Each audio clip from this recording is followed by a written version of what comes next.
ছোটবেলায় কান্না পাইলে আমি বাথরুমে যাই লুকাই থাকতাম। আয়নার দিকে নিজের অবস্থা দেখা নিজের গালেই চড় মারতাম। আমি কখনো কারো কাছে দয়া চাই নাই, নিজের কাছেও না। আমি ছোটবেলায় অনেক বড় ছিলাম। আমার ভেতরটা খালি হয়ে যাইতো যখন দাবা খেলায় কেউ আমার সব গুটি খাইয়া দিত। যখন আমার রেজাল্টের জন্য আমার মা আমার বাপরে দোষ দিত।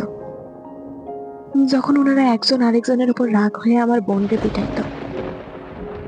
আমি পালায় বাথরুমে বসে থাকতাম। বাথরুমের চারটা শীতল দেয়াল যেমনে জড়াই ধরতে পারে অমনি আর কেউ পারে না।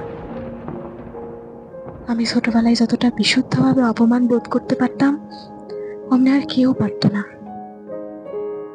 এখন আমি অপমানকে মানুষের মনুষ্যত্ব হিসেবে মাইনা নিয়ে শিখছি। কিন্তু বাথরুমে যায় বসে থাকার অভ্যাস আমার এখনো যায় না।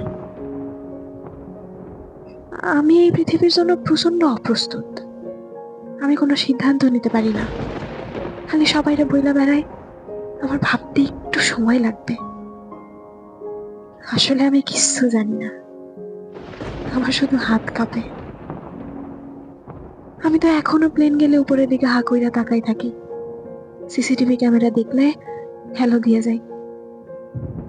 ছোটবেলায় শেষ বিকালে আজান দিলে খেলার সময় শেষ হয়ে যাইত, মনটা অনেক খারাপ লাগতো।